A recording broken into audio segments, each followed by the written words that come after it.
Olá, tudo bem? Seja muito bem-vindo, muito bem-vinda a mais um episódio do Digital Commerce Podcast, um projeto da BetMinds que tem como objetivo principal fomentar as relações de quem trabalha com comércio eletrônico aqui em Curitiba e região. Se você ainda não me conhece, eu sou Teca Santos, CMO da BetMinds, e junto comigo aqui em todos os episódios, o Rafael Detrich, meu sócio e CEO da BetMinds. Tudo bem, Rafa? Preparado para hoje? Tudo, e você, Teca? Preparadíssimo. Tudo bem também. E bom, gente, hoje a gente trouxe alguém muito especial aqui, né? A gente vai conversar aqui com ela, a Franciele Knaski, é isso mesmo? Acertei o nome? Krasniak. Errei totalmente. Eu testei um monte antes da gente começar. Ela é diretora de operações no Grupo Narcel, né? Que há mais de 32 anos é sinônimo de tradição e inovação, oferecendo soluções nos mais diversos campos da gastronomia profissional e também para quem ama gastronomia, né, em casa, né, e gosta de, preparar alguns pratos legais. Aí conta um pouquinho pra gente, Franciele, um pouquinho de como que você chegou, né, à gestão, né, da Narcel, né, e um pouquinho da sua trajetória, um pouquinho de como é a Narcel também pra gente. Oi, gente, bom dia. Eu tô muito feliz de estar aqui com vocês. É até engraçado, porque uma das minhas metas para esse ano era fazer um podcast. Olha e foi incrível. Já foi no início, já tem que achar outra meta. O convite apareceu muito rápido. É incrível, né? Como as coisas acontecem na vida da gente. Sim. Então, muito obrigada pelo convite, Rafa e Teca. Agradece. Então, gente, a minha trajetória profissional, na verdade, sempre foi na Narcel. Até tem foto minha, bebezinha, assim, com alguns meses já, sentada na cadeira do escritório, meio que trabalho infantil. É uma empresa familiar, fundada pelo meu pai, o Narciso. E eu comecei a trabalhar lá com 17 anos. Meio que eu rodei, assim, todos os setores da empresa. Recepção, atendimento, logística, financeiro. Legal. E em 2015... ele me deu o desafio de criar o nosso e-commerce do zero. Legal. Partiu dele essa iniciativa, né? E aí eu fui atrás, assim, sem saber nada. Me joguei, fui aprendendo na prática, errando. E me apaixonei por essa área. E eu falo que o e-commerce lá na Narcel, ele é o meu bebê, o meu filhinho. E eu não consigo largar, assim. Legal. Então, né, como você falou, você já passou por todas as áreas ali, você conhece detalhe a detalhe da empresa, né? Acho que já, né, tem ali algo a mais ali, né, para a hora que você foi montar o e-commerce, né? Falando nisso do e-commerce, assim, como que é hoje, essa estrutura de vocês? Tem divisão entre marketing e e-commerce? Como que é toda essa estrutura da tua equipe e tudo mais? Sim, então, nós temos 2 pessoas internamente, né? Eu fico no estratégico, tem uma pessoa responsável pelo operacional e pelo atendimento do e-commerce e outra pessoa responsável pela criação de conteúdo e marketing junto comigo, né? E em paralelo, junto a isso, tem 2 agências que nos assessoram em alguns pontos específicos, né? E é engraçado que, assim, esse trabalho todo do e-commerce e de marketing, ele só começou a realmente virar a chave na empresa quando a gente deixou de terceirizar 100% com agências e a gente mesmo colocou a mão na massa internamente, sabe? Sim, é importante, né, pra entender, né, realmente os desafios, até porque às vezes a agência fala algo, se você não, né, tiver bem alinhado internamente, você não consegue trazer, né, o que a agência precisa para fazer algo realmente acontecer, né? Conta pra gente um pouquinho mais da Narcel, assim, como que é, né, vocês são um grupo, conta como que tá dividido aí toda a marca, assim, o que vocês fazem? Exatamente, hoje a gente tem 3 frentes, mas basicamente gastronomia, a nossa vida é a nossa paixão, né? Então, começando, a Narcel começou voltada para o mercado de food service, né? Atendendo aí a donos de negócios, de restaurantes, de bares, supermercados, açougues, hotéis, padarias, escolas, o que vocês puderem imaginar, é muito amplo, né? E aí, sempre teve, assim, a parte de utensílios, que a gente chama, que é prato, copo, talher, né? Mas sempre também foi mais voltada para o profissional. Quando eu entrei na empresa e eu comecei a acompanhar o setor de compras, eu comecei a comprar umas coisas bonitinhas, né? Já mais pensando nessa linha de casa. Sim. Então, a gente começou a ter umas coisas mais voltadas para isso. Mas, assim, a nossa loja nunca foi focada nisso. Uhum. E aí, quando veio a pandemia, a gente já estava muito forte no home. E aí, surgiu mesmo a Narcel Home. Que aí, a gente pensou, não, a gente precisa dividir. Porque tem um público para isso, né? Então, a gente criou a Narcel Home. E também temos a Crase Inox, que é a nossa indústria do Grupo Narcel, onde a gente fabrica sob medida os projetos em inox para os restaurantes, né? Porque precisa ser tudo em inox, de acordo com as regras da vigilância, enfim. Então, a gente também faz esse trabalho. Entendi, legal, né? Muitas marcas, né, durante a pandemia acabaram vendo, né, uma oportunidade, né, para chegar, né, mais ao D2C, né? Legal. E, né, pensando agora no e-commerce mesmo, quais os principais canais de vendas hoje que vocês têm lá? Tem algum que você recomenda, assim, que talvez até fuja da curva, assim, que normalmente não acontece no e-commerce? Então, a gente trabalha, assim, com uma diversidade grande de canais, né? Além do nosso site próprio, em alguns marketplaces, YouTube, TikTok, lives, e-mail. Mas não tem como negar, né, que o Google e o Instagram são os que mais trazem resultado. Mas eu não gosto de trabalhar com um canal só ou falar assim para alguém, não, trabalhe só com esse canal, né? Porque se a gente pensar, nossa, se o Instagram acabar amanhã, né? O que vai ser da minha empresa, né? Se a gente parar para pensar aí, essa semana, quem vende só nas Americanas, né? Imagina a preocupação dessas pessoas. Sim, totalmente. Então, eu acho que é muito importante trabalhar vários canais. Eu também concordo, porque além disso, né, além desse fato de a gente não depender de um canal específico, a gente também tem o ponto que o consumidor está em todos os canais. Sim. Então é importante você estar em todos os pontos de contato até ele escolher o que exatamente. mais agrada a ele e atinge. Com certeza, e até o TikTok, por exemplo, a gente começou há pouco tempo e tal, uma rede que a gente ainda não conseguiu desenvolver muito bem, mas eu sei que uma hora isso vai acontecer. E pensando assim, os meus próximos clientes, eles estão no TikTok. Sim, né? com certeza. A pessoa que daqui 5 anos vai ser dona de casa, vai começar a gostar de panela, ela tá lá. Então eu também tenho que estar lá. E é fato que quase todo mundo vai, de algum momento, ter algum ponto de contato com a casa, querer mudar, querer ter alguma experiência nesse sentido. Sim, e dentro disso, né, desses canais, acho que é bem importante, sim, a gente tá em todos os canais, mas acho que é mais importante também do que a gente tá é a gente conseguir falar a língua de cada canal, né?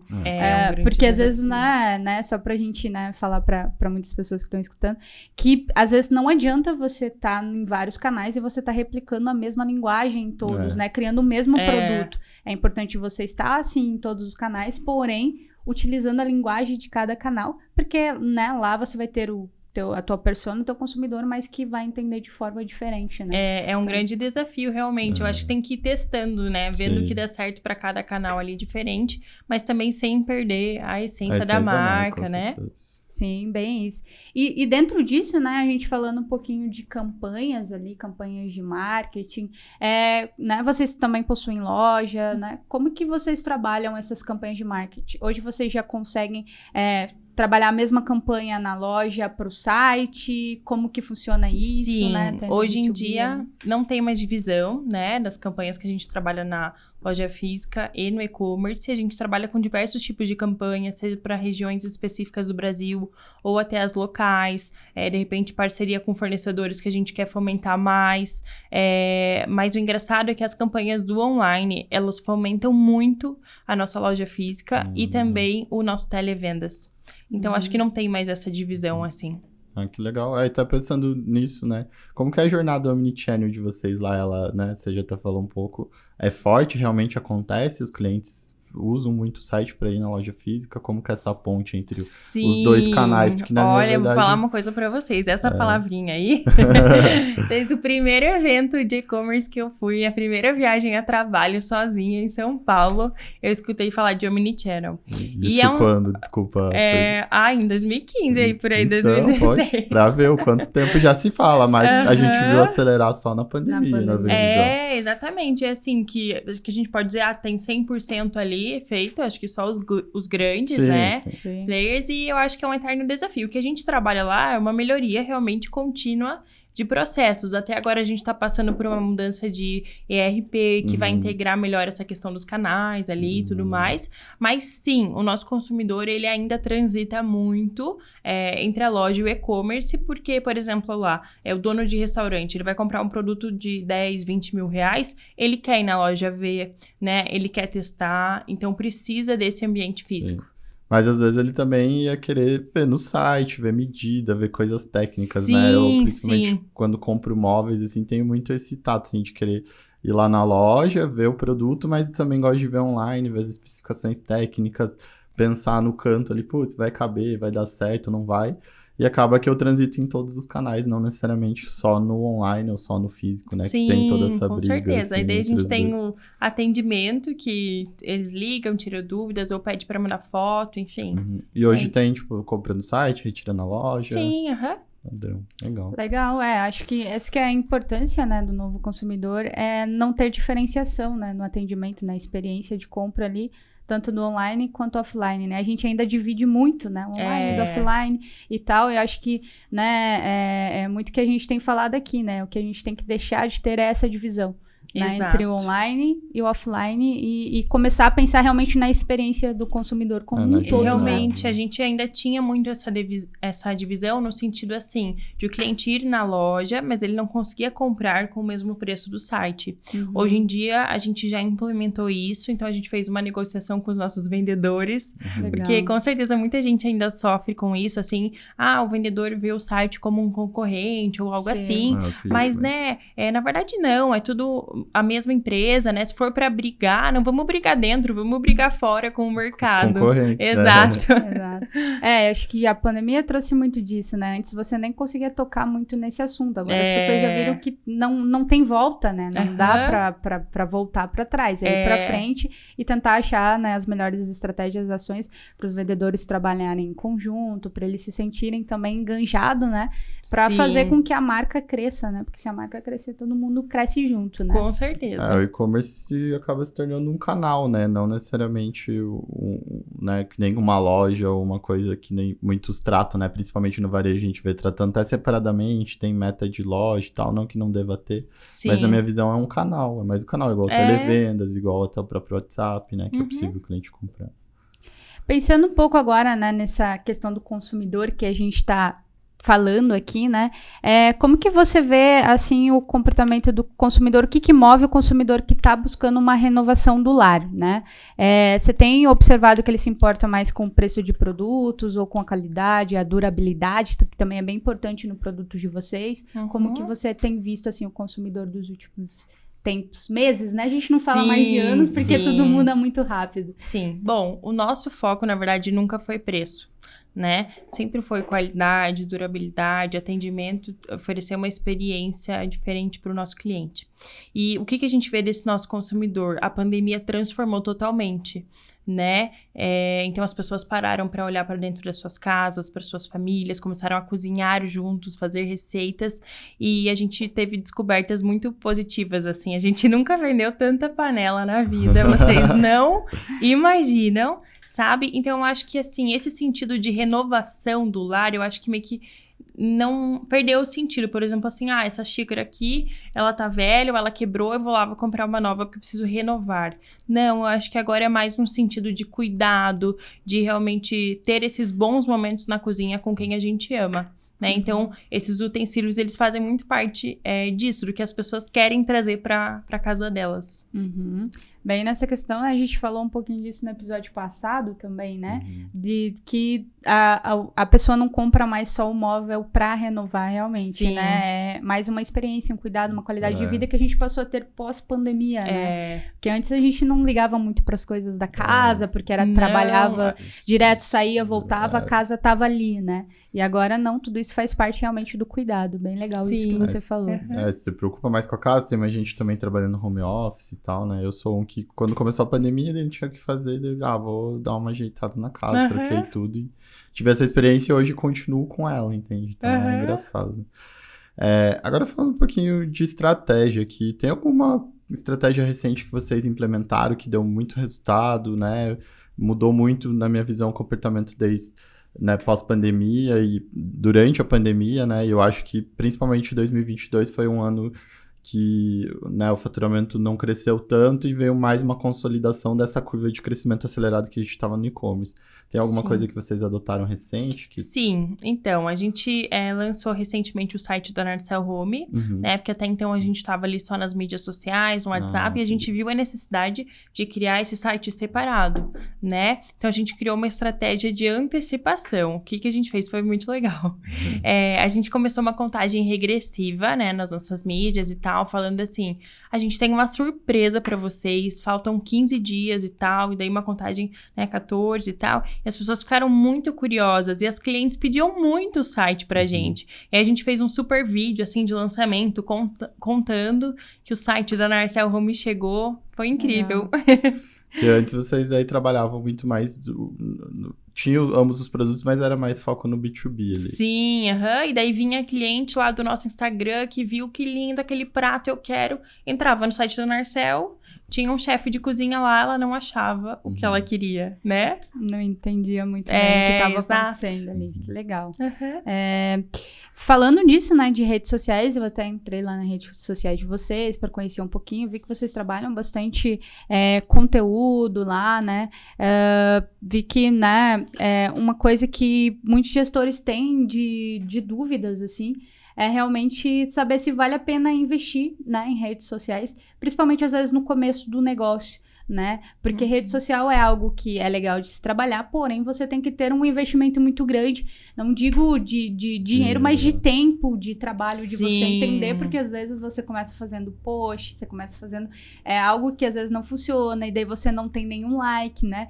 E é lógico que, né, a gente vê um pouco, né, do like, dessa coisa, né, mais uma métrica de vaidade, mas isso que eu queria perguntar pra você, vale a pena investir em redes sociais? Vocês já investem? Como que é isso pra vocês, assim, essa experiência? Então, eu vou contar pra vocês um pouquinho dessa nossa história. Quando começou a pandemia, a gente tinha 4.000 seguidores no Instagram da Narcel. Já era, assim, considerável, né? E era só um Instagram, tudo um só ainda na época.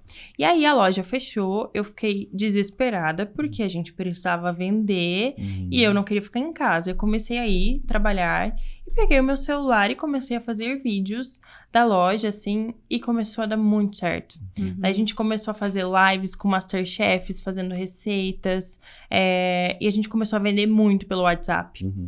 Tanto é que a gente chegou, no final da pandemia, a 150 mil seguidores.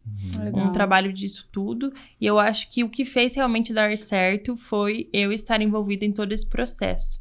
Então, se eu pudesse dar uma dica para quem tá começando e tudo mais, era que, até por questão de investimento, talvez realmente não terceirizar esse trabalho, porque a marca, ela precisa ter a sua cara, ela precisa ter a sua essência, sabe? Porque outra pessoa fazer isso pra você, né, às vezes acaba não dando muito certo. É bem isso, né, que é a curadoria que faz toda a diferença, né, quem que vai entender melhor do seu produto, né, do que as pessoas que realmente trabalham lá, né. A gente até, durante muito tempo, a gente atendia redes sociais, né, Rafa? Até, né, a gente faz hoje ainda, mas para um outro segmento, não para e-commerce, porque realmente a gente acha exatamente isso, porque a gente não consegue hoje, né, se a gente tiver uma marca com um fim maior, que eu consiga ter uma equipe dentro, né, por exemplo, né, a gente tá com a Coca-Cola ali, que daí você tem todo um squad dentro da marca do cliente. Hoje a gente não consegue estar lá, né, para criar esse conteúdo, para fazer acontecer, né, e a importância de realmente isso que você trouxe,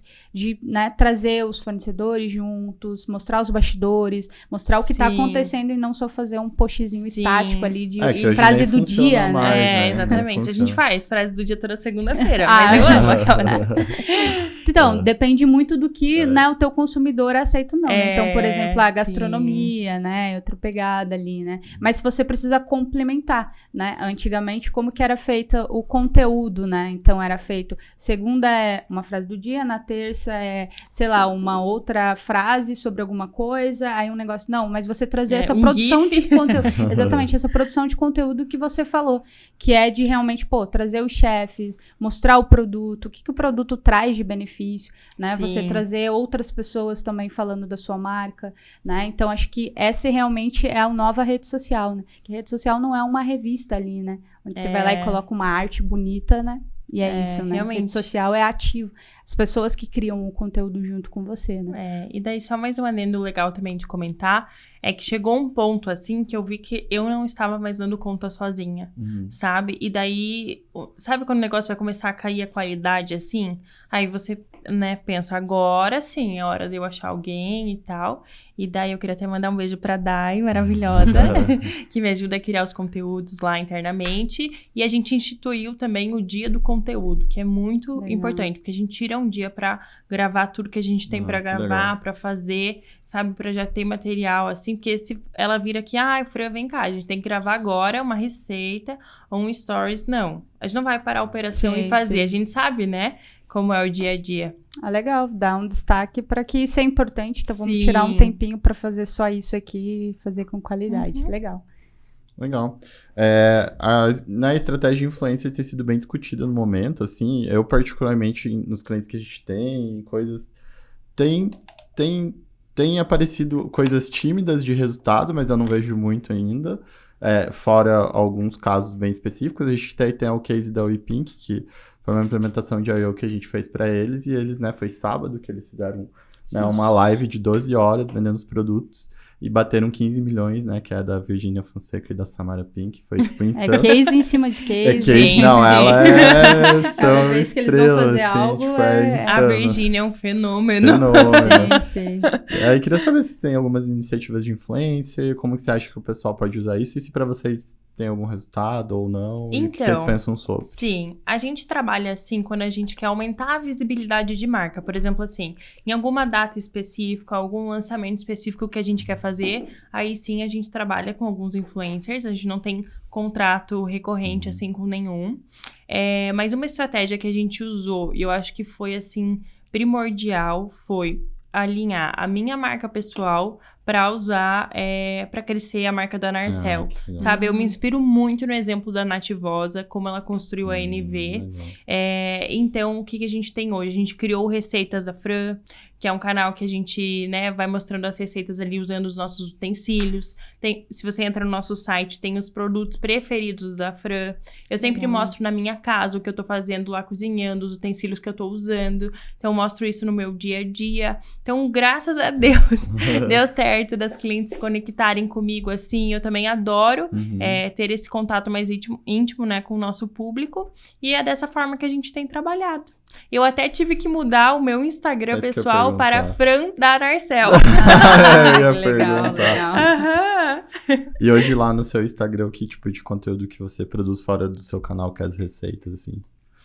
Mostrando os produtos, assim, ideias de organização, de como pode usar isso na casa delas. Que legal. Bastidores também, o pessoal gosta muito. Aham. Mostro muito o meu time, porque eu adoro eles. Ai, sou fã deles. Legal, é muita identificação, né? Aham. O consumidor, né, se vê em você e aí, Sim. né? Que legal. Então, na sua opinião, vale a pena a pessoa investir lá, o gerente que tá lá e só faz a artezinha lá, vale a pena ele Sim. tirar um tempinho pra fazer acontecer ali, Com que vai certeza. trazer o resultado em venda, que essa que é a pergunta principal. Você acha que traz resultado em venda no final? Total, gente. As pessoas se conectam com pessoas, não adianta. Isso eu concordo de fato. E eu acho que às vezes para um varejo é muito complexo ele fazer esse tipo de conteúdo em casa.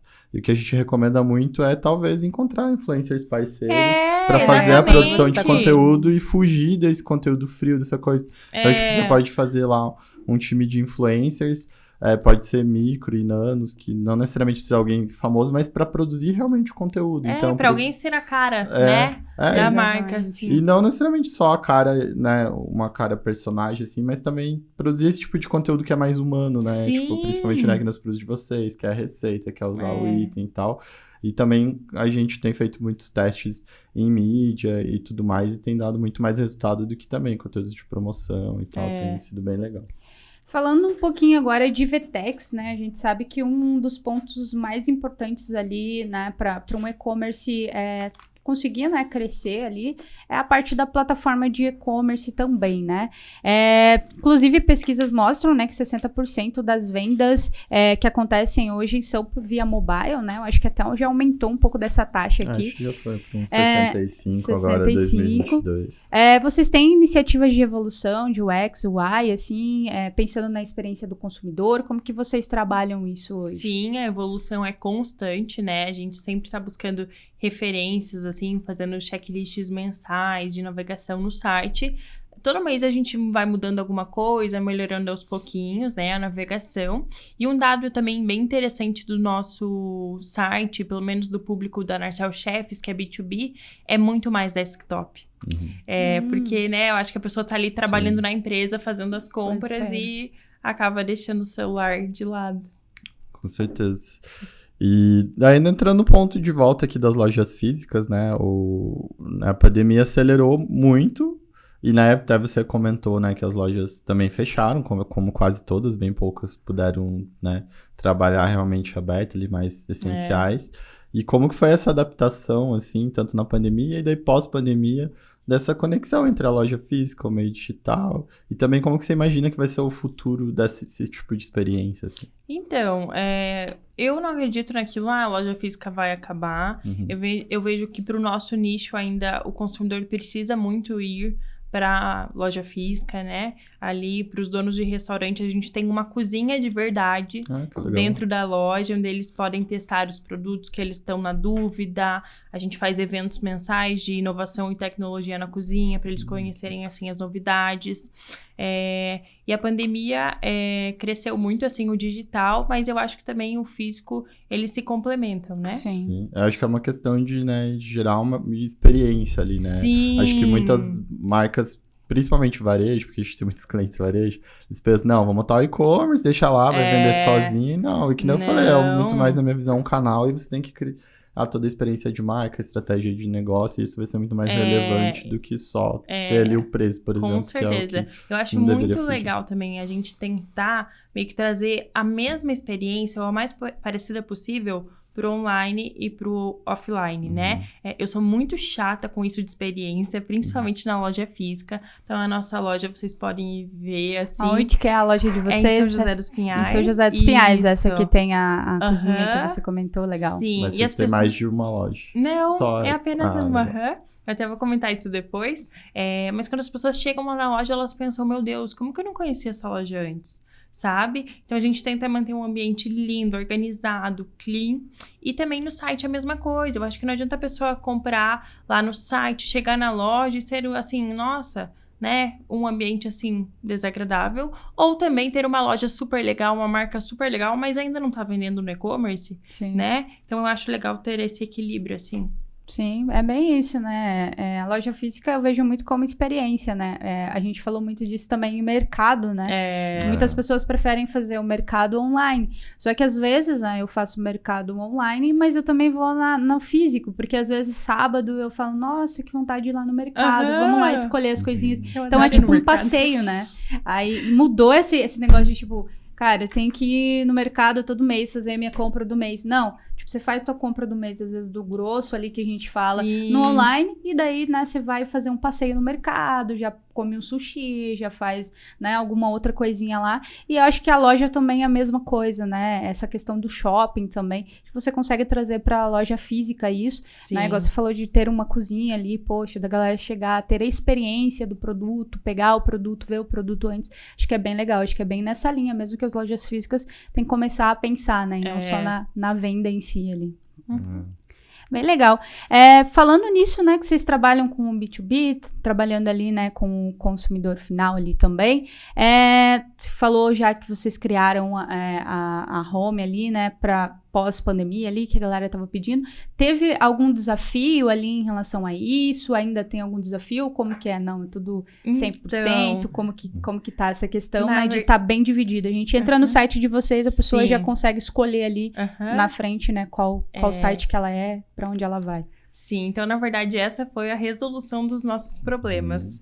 Primeiro porque as clientes pediam muito o site da Home, né? E vocês imaginam pra mim, né, pra gente, como era a gente tentar se comunicar ao mesmo tempo com o público B2C e B2B. Não dava certo, era um malabarismo, então separar foi a melhor coisa que a gente fez.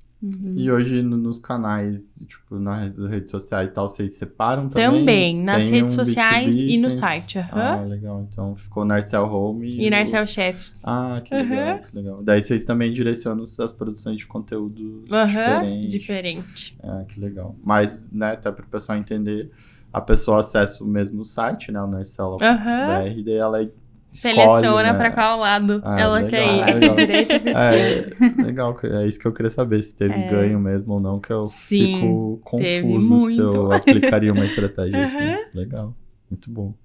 E, né, você me falou, né, um pouco, eu não sei se a gente falou no podcast, mas falou, né, que seu pai te deu o desafio de montar o e-commerce, né, e você já é de uma geração mais nova, então acho que foi mais fácil você conseguir pleitear lá, mas a maior dificuldade que a gente vê nos varejos, claro que a pandemia acelerou muito, é implementar uma cultura de digital e tudo mais, inovação, né, principalmente por vocês serem uma empresa familiar, antiga, que muitas aqui do Paraná são. Sim. Então, eu queria saber como foi a dificuldade, como que foi esse processo, se foi difícil mesmo, ou se você teve mais liberdade por, né, ser também, fazer parte já da família e tudo mais. Isso é muito legal, porque apesar da gente ser uma empresa super tradicional, né, e de 30 anos, inovação, assim, sempre foi a nossa veia. Foi o que fez a Narcel crescer desde o início. Porque o meu pai, ele é muito inovador, ele é muito empreendedor, ele criou várias coisas no nosso mercado que depois a gente vê que as outras empresas foram replicando, né? Então, assim, a gente cria uma coisa e eu fico já muito ansiosa, tipo, meu Deus, eu preciso criar outra, sabe? Então, foi um processo muito tranquilo e muito natural. Que bom, né? Porque, assim, a gente vê, lamentavelmente, umas empresas, assim, não se modernizam e tal, e acaba, né? Tem até ainda varejos muito grandes sofrendo com e-commerce, não conseguindo implementar, porque, né, claro, depende do time, mas também, na minha visão, muito a cultura dos sócios, da alta gestão, acaba engessando muita coisa por não entenderem isso, né, da importância. Sim, e assim, meu pai confia muito no meu trabalho, então eu tenho essa liberdade de inovar, de tomar frente, fazer as coisas, então isso facilita muito o nosso crescimento, sabe? Legal, muito importante. E dentro disso, assim, né, é tranquilo, então você tem, né, uma ideia ali, vamos testar alguma coisa, fazer um investimento online, tranquilo, vocês conseguem trabalhar isso de uma forma sem ter essa pressão, né? Como o Rafa falou ali. Às vezes, né, a pessoa vai lá e cria o e-commerce ali e já acha que ele tem que começar a gerar receita pra caramba e tal. E às vezes você pode começar a utilizar o e-commerce para testes, para você entender um pouco mais do seu consumidor, para você fazer testes, né? Para você entender se teu produto realmente agrada ou não agrada, né? Porque às vezes lá, né, no PD lá, né, foi criado um produto, mas que às vezes chegou e não era aquilo. E o e-commerce consegue ter muitas vertentes além da venda, né? Como que é esse investimento online para vocês, assim? Então, na verdade, é uma longa caminhada realmente até começar a dar certo, né? Eu acho que, assim, as pessoas têm a impressão, realmente ainda, principalmente quem não vende online, que é muito fácil, que é muito barato, mas não é. Tipo, uma coisa que é barata. Então, assim, leva... E como qualquer coisa, né, leva um tempo pra você conseguir gerar. Igual você criar uma lojinha, né? Você criou uma lojinha física, né? Não vai ser no outro dia, né? Vai ter milhões de pessoas e tal. Exatamente. Né? Tem que ter todo um investimento, né? Você tem que entender o que funciona, o que não funciona. Graças a Deus, agora a gente tá, tipo assim, num caminho que tá tudo reguladinho, sabe? Plataforma ok, não sei o que ok, sabe? Então tá tudo fluindo bem. E dentro de tudo que a gente falou, o que você acha, então, que realmente fez você ter sucesso com o e-commerce, tem feito e vai continuar fazendo com que esse caminho continue assim? Gente, é meio clichê, mas eu acho que é amar muito o que eu faço. É importante. As dificuldades a gente sempre vai ter, né? Nos desafios, né? Seja o que for que a gente for fazer na vida, né? A gente precisa amar muito o que a gente faz para não desistir no meio do caminho, né? E tudo fazer sentido, né? É verdade. Pensando um pouquinho em tendências aí, né? Agora a gente tá numa curva, né? Que a gente acredita que a gente vai conseguir fazer mais projeções, mas não sei também se isso é real, né? Porque tudo tá mudando o tempo inteiro, né? Agora entrou o chat, como que é? Chat GPT, que, né, já criou ali uma Esse coisa... eu nem vi ainda, Você nem não descobri. viu que a OpenAI, que é uma empresa de inteligência artificial, criou um chat que você pode fazer perguntas, questionamentos, e ele vai aprendendo. Então, tipo, ele consegue trazer resultados até mesmo de busca, digamos assim, que vai ser, né, todo mundo tende a pensar que vai ser um concorrente do Google, tipo, resultados muito mais inteligentes baseados em inteligência artificial. E, tipo, tá hypado, assim, você vê no TikTok, qualquer coisa lá vai aparecer sobre isso, assim. Você consegue até criar, tipo, uma dieta nutricional baseada na AI, porque, tipo, você pode falar pra ela ver tais livros e daí criar, ela entender o que tá escrito naquele livro e criar a dieta pra você baseado nisso. É bem surreal. Meu Deus, surreal. que medo! Dá pra criar um livro em 72 horas, dá pra você gerar chamadas pra anúncios, dá pra e baseado também, tipo, se você der dados de informações históricas e tal, tipo, ele cria coisas mais inteligentes ainda, é bem surreal. Tem gente preocupada e pessoas animadas. Eu tô animada, eu acho muito legal. Vamos ir descobrindo, né? Eu acho que é isso, a gente tem que ir indo, aprendendo coisas novas, enfim. Tem várias tendências, né, gente, que a gente vê, assim, e tudo mais. Mas uma coisa que já vem sendo uma tendência, que a gente quer continuar apostando forte, é o live shopping, né? Até no Natal, a gente fez uma mudança da forma que a gente fazia lives. Antes a gente fazia pelo Instagram mesmo. E a gente achou uma ferramenta demais, assim, muito boa. Que a gente tá mostrando aqui o produto e tal, a panela, e já tá aparecendo no celular da cliente para ela adicionar o produto no carrinho e já finalizar a compra no e-commerce. Porque antes a gente fazia live, vendia muito, assim, o que vendia em 3 horas era o que vendia em uma semana na loja física. Exato. E daí a gente ficava uma semana depois, era um caos para organizar todos os pedidos, pagamento e não sei o quê. Porque daí era por inbox mesmo, assim, não era no site, era meio manual. Era super manual, e dessa ferramenta, assim, e agora eu tô muito animada pra fazer lives, então é isso que a gente vai fazer nesse ano. Legal, então você já tem uma experiência aí de live commerce e tudo mais. O que dá mais trabalho ali na live commerce, tirando a parte agora que vocês acharam a ferramenta ali, né? Essa construção, como que é isso? Conta um pouquinho pra gente, como que vocês produzem isso? A gente começou a fazer lives na pandemia, né? Porque também todo mundo meio que começou a fazer live, e aí a gente fazia meio que um leilão, assim, que aí as clientes, elas disputavam o produto. Vocês não têm noção. Um monte de mulher junta disputando, né, os produtos, exatamente. E começou a dar muito certo, só que também começou a dar muito errado o pós-live. Porque, como eu falei, era justamente isso, pra gente organizar tudo depois, as vendas, era caótico, assim. E aí a gente parou de fazer as lives por causa disso. Sabe? E aí agora com essa ferramenta, agora que a gente vai retomar, a gente voltou a ficar animado com as lives, mas o processo em si de fazer a live é super tranquilo, a gente pré-seleciona os produtos, por exemplo, agora semana que vem a gente vai ter uma live especial de panelas, né? E como era uma ferramenta terceira, que é um link que a pessoa acessa, a gente não deixa de fazer pelo Instagram, porque assim, a gente tá ali ao vivo chamando o público, mas se ela quiser comprar, ela vai ter que entrar no link ali, né? Na outra ferramenta pra comprar na live. E aí a gente só termina a live, aparecem os pedidos lá, de 3 horas de live cai pra 1 hora. É muito mais fácil, maravilhoso. Legal, mas devia dar um burburinho, assim, da galera ficar Dava, ansiosa. elas brigavam.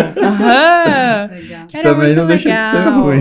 E também a gente criou muita conexão com as clientes com a live, sabe? Assim, na minha cabeça, eu sei e decoro o nome de umas 10 clientes que elas compravam toda a live. Legal. Gera uma conexão, né? E como você falou, te falar o nome lá, né? Principalmente pro público ali, daí você tá falando na live, você falou meu nome, nossa. Então, acho que isso é muito legal e é muito que os influencers que a gente falou, né, utilizam muito nessa questão. Sim. Realmente de trazer, né, o cotidiano e tá junto das pessoas. E daí as pessoas realmente vão ver, nossa, essa marca, vou experimentar, vou ver, vou comprar. E aí, se for bom realmente o produto, a gente consegue manter ali uma taxa de recompra legal e tudo mais, e viram os fãs da marca, né? Exatamente. Que é todo o brand que a gente tá falando, tanto a parte de redes sociais e tudo mais, que eu acho que sim, né, precisa ter um investimento do e-commerce também, né? Às vezes a gente eu e o Rafa, a gente fala muito nisso. O Rafa é muito de performance. O Rafa é da venda. Eu sou mais a parte de brand, né? E a gente tem muitas essas discussões, né? E a gente vê que agrega muito o brand, né? E toda essa parte é o performance.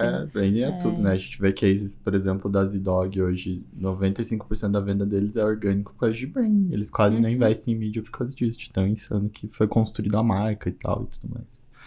Sim. Legal. Você poderia dar uma dica de especialista? A gente sempre pede ao final aí a gente tá conduzindo para o final aqui do podcast, para trazer, assim, uma dica que você acha que é muito relevante, que todo mundo deveria fazer, Sim. né? Ou que vai ajudar a crescer agora em 2023 o e-commerce aí dos nossos ouvintes. Fica à vontade. Bom, eu acho que assim, não tem uma fórmula mágica, não tem receita de bolo, mas um ponto de atenção muito importante, é óbvio, eu amo marketing, criação, branding, tudo isso, mas nada disso existe se não tiver lucro na operação, né? Então, uma coisa que eu recomendo as pessoas sempre estarem atentas é em precificação, né? E tributação dos produtos. Porque muitas vezes você precifica lá de alguma forma teu produto, você acha que você tá ganhando dinheiro, mas você não está, né? Então, realmente, essa é uma dica chave, assim, a gente fica muito atento a isso. Legal. A gente também tem falado muito pros clientes, né? E pros ouvintes aqui, que realmente a gente precisa priorizar em ter uma estratégia de operação muito forte, muito boa, uma compra muito boa, produtos realmente que vão trazer, né, venda, volume e tal, e que o marketing é só o final ali, que vai potencializar tudo isso que é bem construído, né? Que no caso de vocês, que tem tanto de mercado, tem know-how e tal. Então, para ver como não é só, vou montar um e-commerce e vou começar a vender. E não é isso, é muito mais embaixo, assim, não é... Né? A gente defende muito isso por causa do que a visão de muitos lojistas, varejistas, principalmente tradicional, que a responsabilidade é meio que da mídia fazer vender, do e-commerce fazer vender, ou que se eu trocar de plataforma vai vender mais, e não é isso. Não, trocar de agência. A operação realmente é o mais importante, que é o que vai dar o sucesso do negócio. E muito, né? O lojista é bem sucedido na operação física e ele deixa de lado a digital. Se ele tivesse a mesma estratégia, o mesmo empenho no digital, muito provavelmente ia dar certo, né? Sim. Porque ele já tem um modelo de negócio de sucesso. Verdade. Bom, a gente tá chegando no final aqui, né? Rapidinho, parece que, né, pra começar demora um pouquinho, depois quando a gente tá na conversa, eu falei pra você Passa no muito início, rápido. parece que a gente tá um pouquinho nervoso, a partir dos 5 minutos você esquece e a conversa vai acontecendo. Queria que você contasse pra gente um pouquinho aí quais são os próximos passos da Narcel. Você já falou um pouquinho, se vão fazer live commerce, algo que vocês vão investir cada vez mais, produção de conteúdo, mas quais são os próximos investimentos que vocês vão fazer, né? Conta pra gente aí um pouquinho de como que vocês projetam o ano de 2023 aí do grupo Narcel em si, o que vocês estão visualizando aí nesse ano, que acredito que, né, vai ter muitas grandes oportunidades, né, todo o negócio. Então, realmente eu acredito muito no caminho da criação de conteúdo original. Eu acho que a gente vai investir todos os nossos esforços nisso, né? A gente já viu que isso traz muito resultado. E também a gente está pensando, talvez, né, uns spoilers, não posso falar muito ainda, mas ter uns produtos digitais exclusivos da Narcel, Legal. assim, de educação para donos de restaurante. Legal. Enfim, Que legal. mais ou menos isso. Legal. Mais focado em curso, assim, nesse sentido. Que interessante. Daí pega uma gama bem completa, né? Então, trabalhando 360 com o consumidor. Legal, lança lá, depois conta pra gente, traz pra gente os resultados, né? Sim. Pra gente saber como é que foi todos os esforços aí, tá bom? Mas eu acho que é isso, assim, queria te agradecer, né, pela participação aí, por ter aceitado, né, o nosso convite, por ter apoiado o projeto aí, muito legal o bate-papo, acho que a gente trouxe bastante insights, né, pra todo mundo que tá escutando ou assistindo a gente, então, muito obrigado Eu pela que agradeço participação. vocês, gente. Espero Espero que tenha gostado. Amei, fiquei muito feliz. Realizei meu sonho de fazer um podcast em 2023. Já foi em janeiro, né? Hoje é dia 17, janeiro. tem que achar outra meta. Todas as metas esse ano. Legal. Obrigada, a gente fica muito feliz. A gente que agradece aí, acho que você trouxe insights bem valiosos e esse é o nosso objetivo aqui no podcast, realmente fomentar a região, ver o que o pessoal tá fazendo para dar ideia para todo mundo. Acho que tem bastante coisas bem aplicáveis aí pros ouvintes. E para quem quiser comprar no site da Narcel Home, tem um cupom bem legal que é Fran da Narcel. Podem usar. Vamos colocar na descrição lá do episódio, pode deixar. Muito obrigado, Fran. Obrigada, prazer. Prazer é nosso.